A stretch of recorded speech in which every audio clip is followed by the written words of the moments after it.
When Kawasaki CEO Yasuhiko Hashimoto took the stage to announce the unveiling of their groundbreaking new motorcycle engine, the audience at the Tokyo Motor Show felt the air thicken with anticipation. Industry insiders, journalists, and motorcycle enthusiasts knew they were about to witness something of significance. But few expected the magnitude of what Hashimoto had in store. Standing under the glare of spotlights beside a sleek prototype, Hashimoto revealed a combustion engine that immediately sent ripples across the entire electric motorcycle industry. It was not merely a new development in Kawasaki's engineering pipeline, it was a full-throttle challenge to the trajectory the motorcycle market has been taking for the past decade. Before we start, smash the like and subscribe buttons for more updates.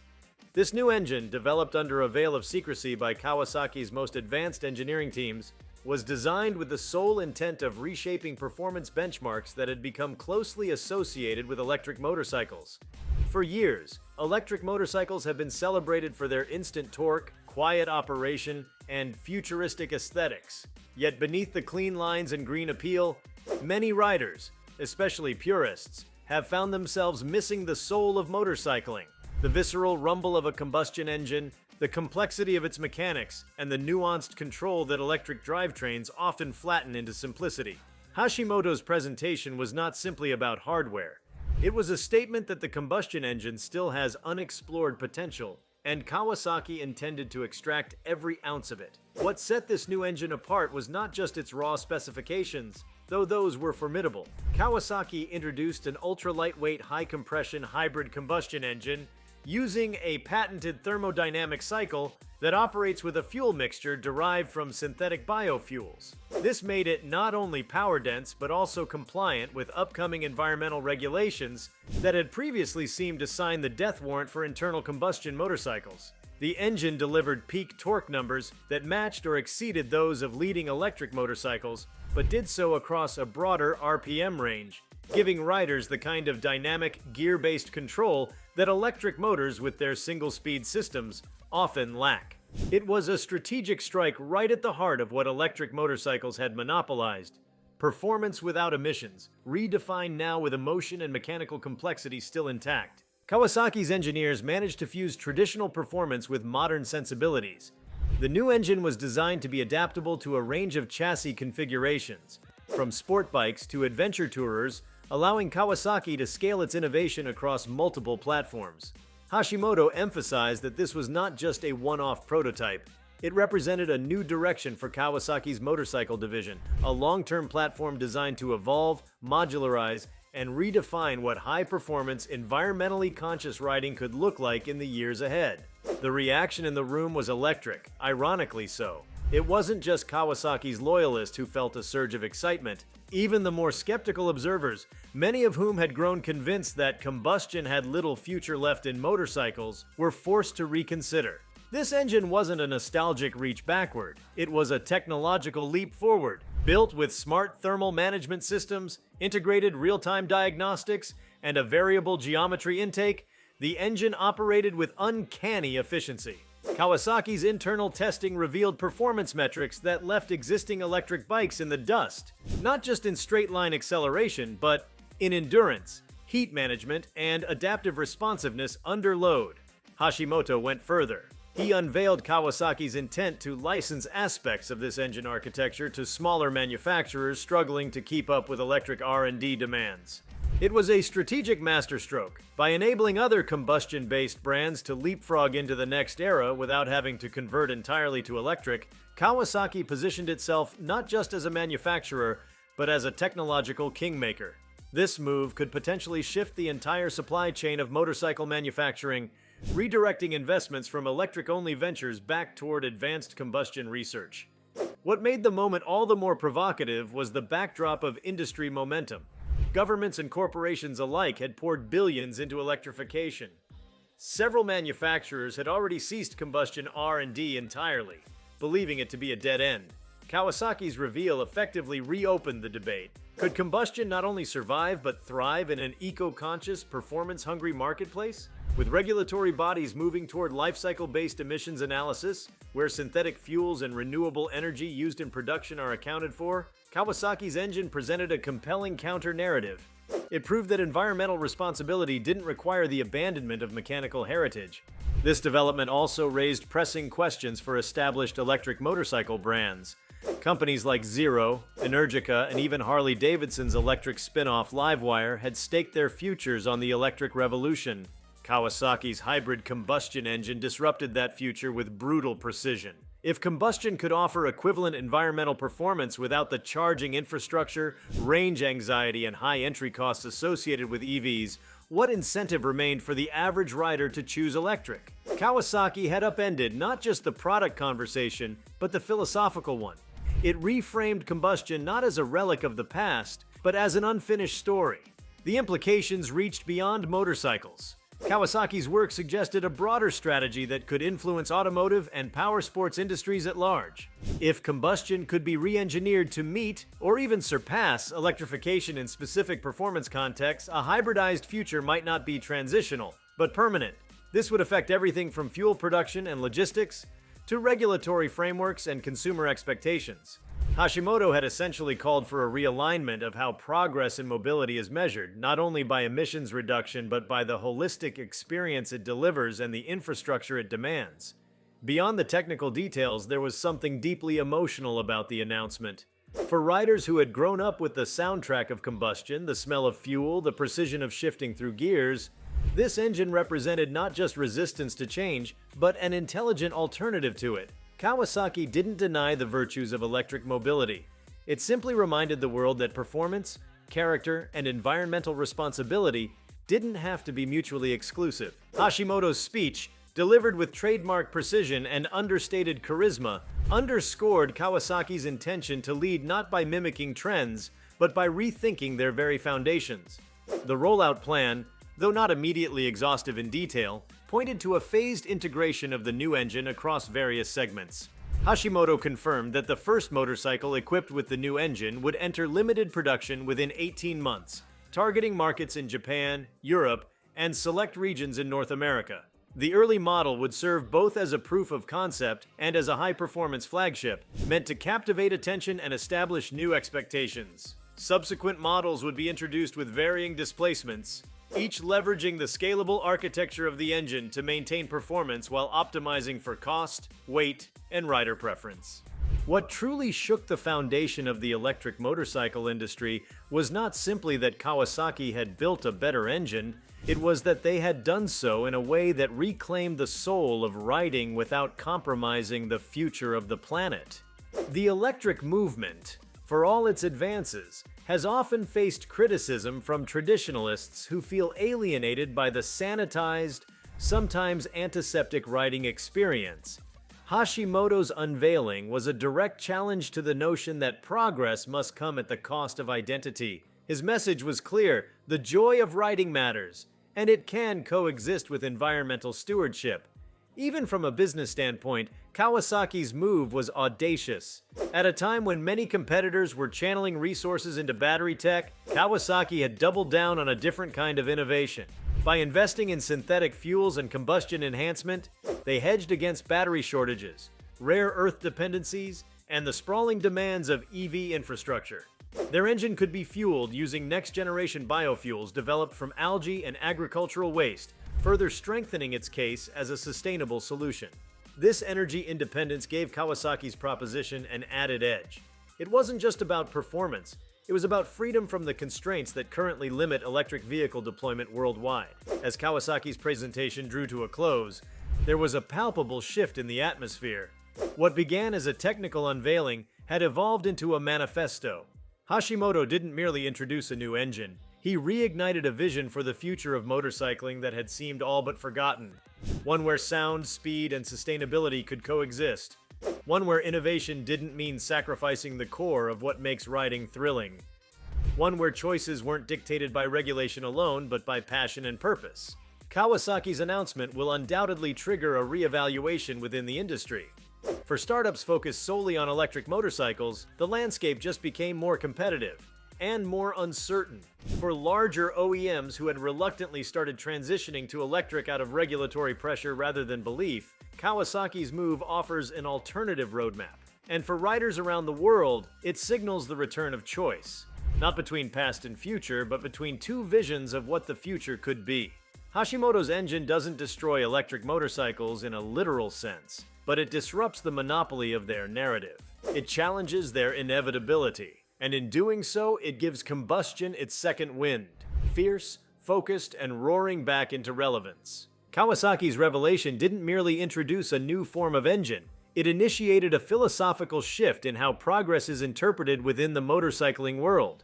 For over a decade, the industry has been steered by a single trajectory: electrification.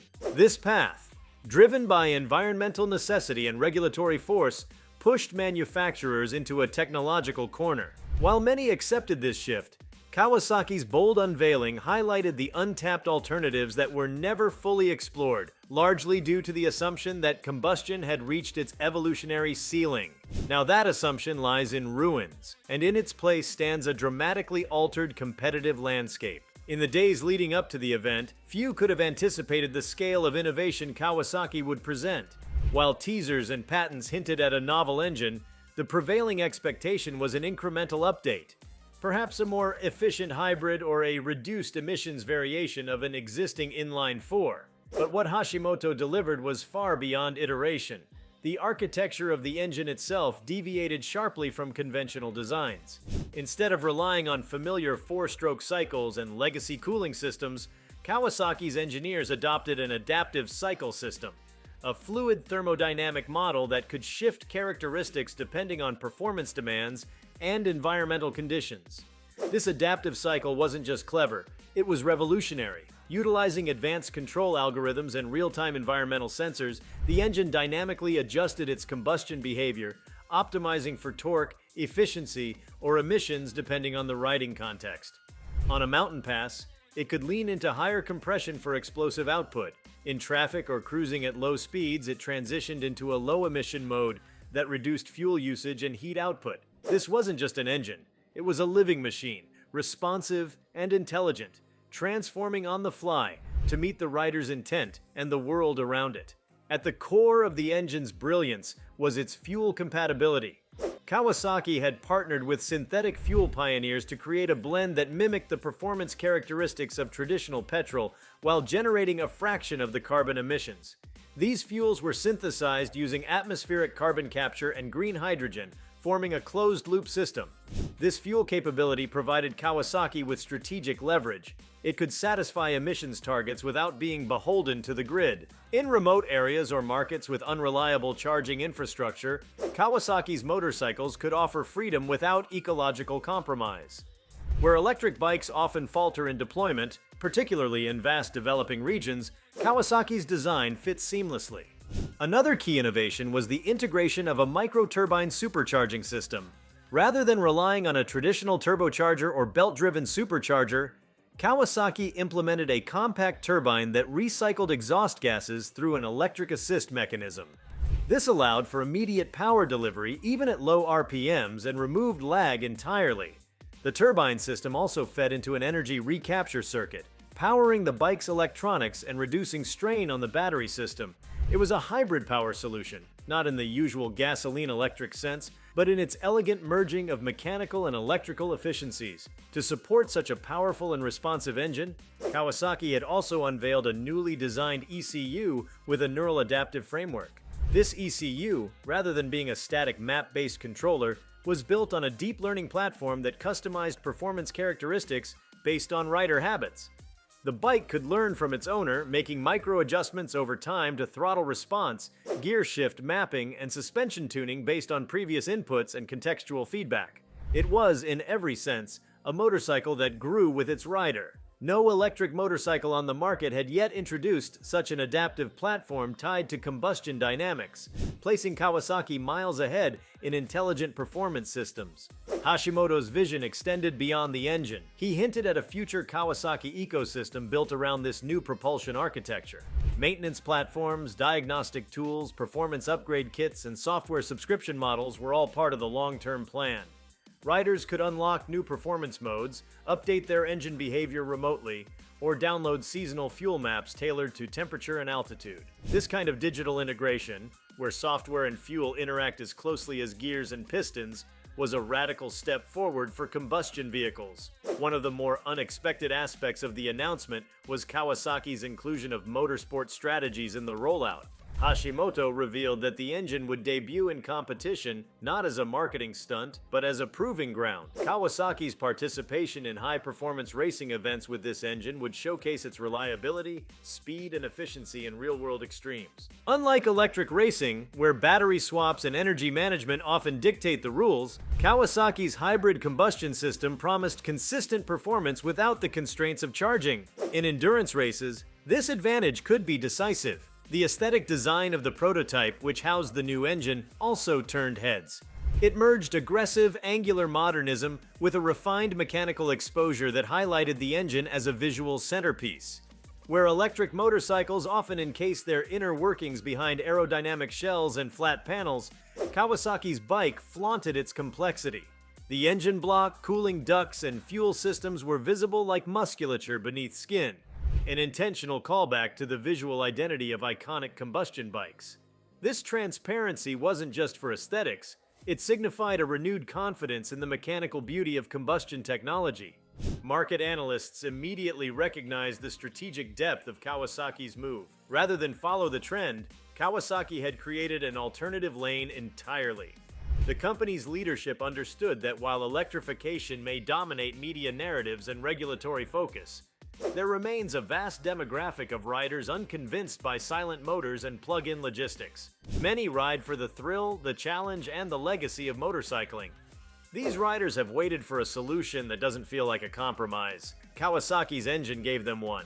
Hashimoto's approach also demonstrated a remarkable understanding of global market diversity. In regions like Southeast Asia, Africa, and Latin America, the switch to electric has been hampered by unreliable grids and the high cost of lithium-based technology. A high-efficiency combustion engine using synthetic or low-impact fuels provides a pathway to cleaner transportation without the prohibitive infrastructure demands. Kawasaki had not just built an engine for enthusiasts in wealthy markets. It had created a versatile foundation for global deployment. In technological terms, the Kawasaki engine stands as a culmination of disciplines: mechanical engineering, chemical science, AI software development, and environmental strategy. Its creation required not only innovation, but also the courage to challenge industry orthodoxy. For years, combustion engines were viewed as unchangeable relics burdened by emissions and outdated dynamics. Kawasaki rejected this narrative and instead applied 21st century tools to a 20th century platform, revealing potential most believed had been exhausted.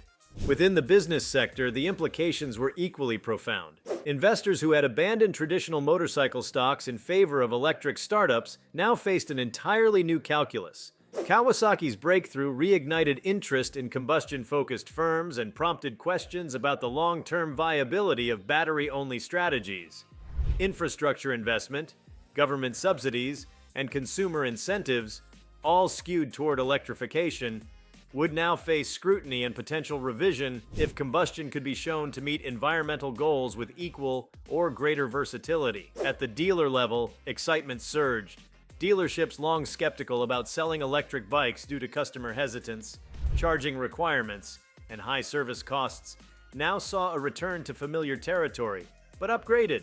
Mechanics would still have engines to tune, riders would still have exhaust notes to hear, and the dealership experience could continue to emphasize customization, mechanical knowledge, and sensory excitement.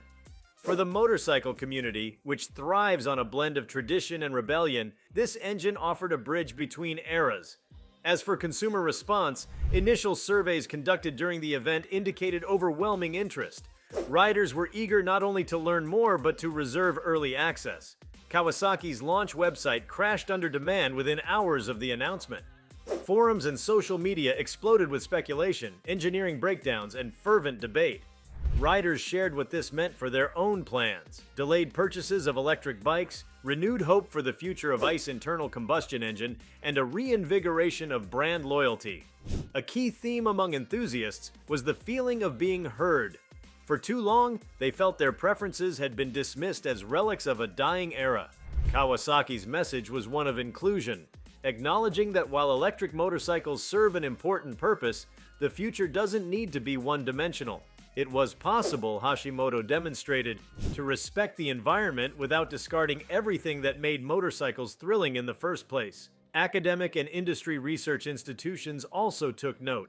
Kawasaki's thermodynamic model, fuel system, and AI adaptive controls were already being studied for application in other vehicles, drones, marine engines, even light aircraft. The broader implications of this engine went far beyond motorcycles. It could redefine mobility paradigms in fields that require long-range, high-torque, and lightweight powertrains, areas where battery systems still face daunting limitations.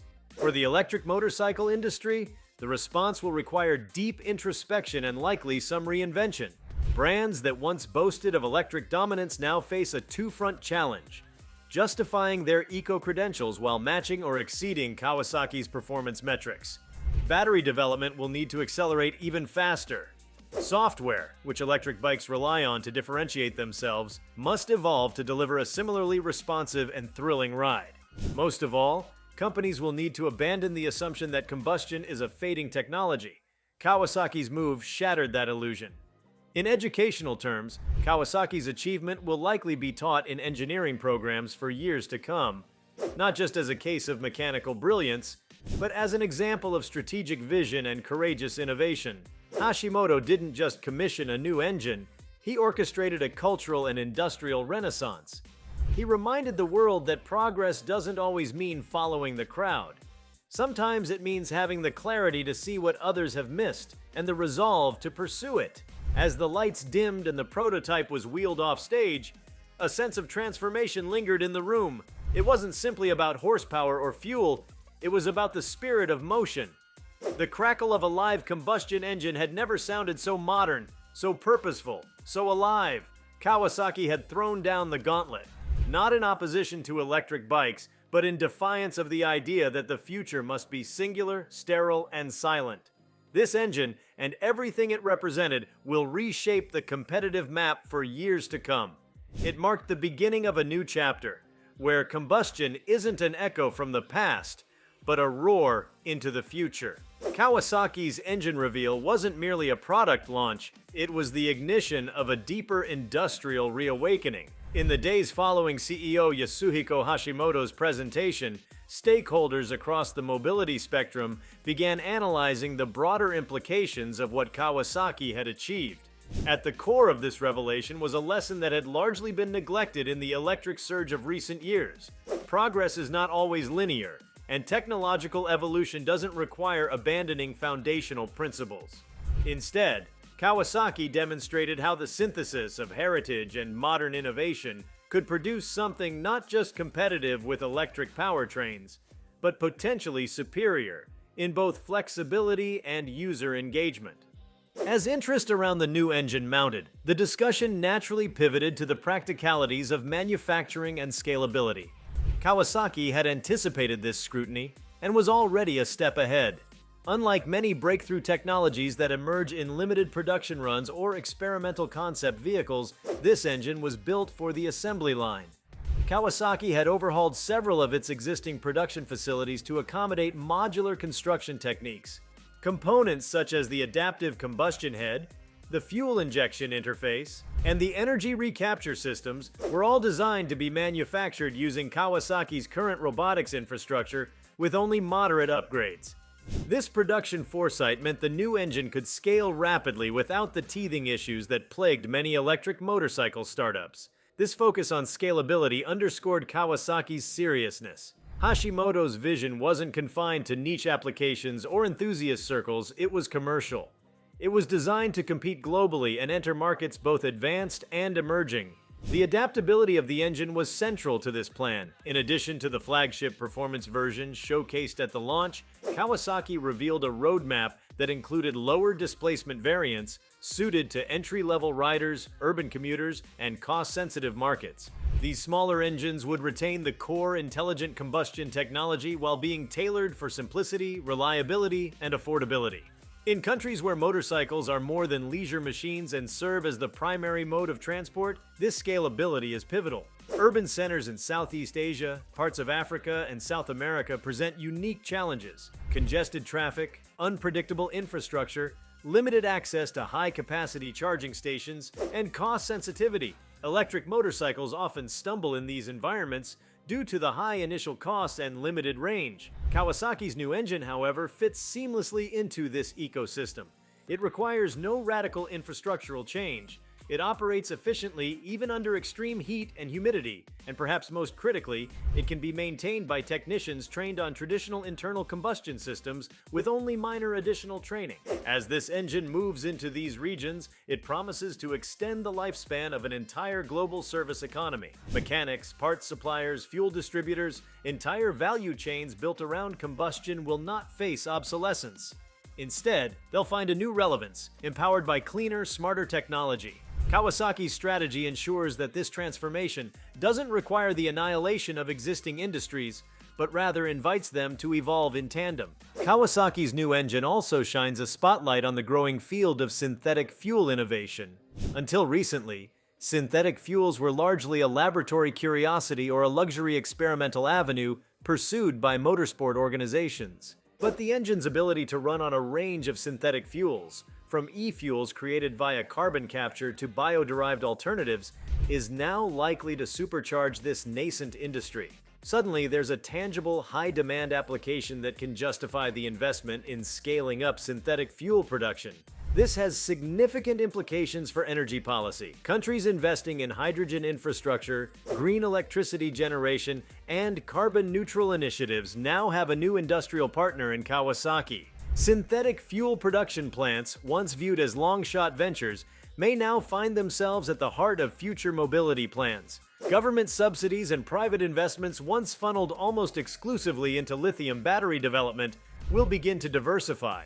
This diversification alone will balance energy innovation, preventing the monopolization of transport solutions by one narrow pathway. At the technological edge, Kawasaki's new engine challenges engineering institutions and universities to revisit combustion theory. With electric vehicles dominating research grants and student projects for years, internal combustion development had largely plateaued in academic curiosity. Now the need for hybrid thermodynamic modeling, multi-fuel combustion analysis, and AI-integrated control systems tied to mechanical outputs will reinvigorate mechanical engineering disciplines. The demand for graduates trained not only in electronics and software, but also in complex mechanical design will rise again, restoring balance to educational priorities that had swung too far toward digital-only solutions. The influence of Kawasaki's announcement will also reverberate through motorcycle design philosophy. In recent years, the aesthetic evolution of motorcycles has leaned heavily toward minimalism and aerodynamic functionality,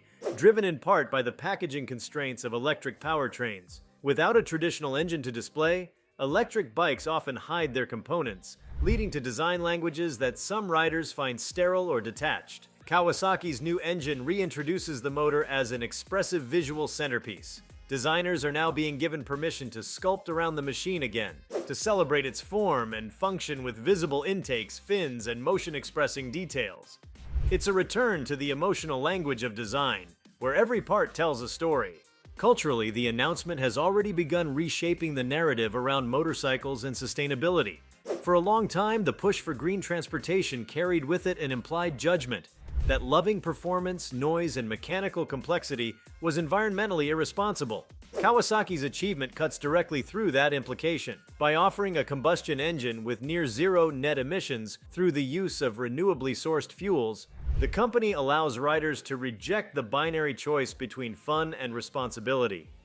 It opens the door for advocacy groups, media outlets, and riders themselves to redefine what sustainable riding means, not as absence, but as transformation. The psychological impact of this shift cannot be overstated. Motorcycle culture thrives on identity, on individuality, expression, and the thrill of mastery. Riders don't simply buy machines, they buy experiences, dreams, and connections to a deeper self. Electric bikes, though impressive in their own right, have struggled to replace the emotional gravity of combustion. Kawasaki's engine doesn't seek to mimic or replace this experience. It seeks to preserve and elevate it, with environmental responsibility baked into its design. For riders who feared their world was vanishing, Kawasaki's move feels like a reprieve, a renewed validation of why they ride. If you like this video, please give it a like and subscribe to our channel. Also, leave your comments below and tell us, what are your thoughts on Kawasaki's new engine? Will it change electric motorcycles? We want to hear from you. Thank you for watching, and see you next time.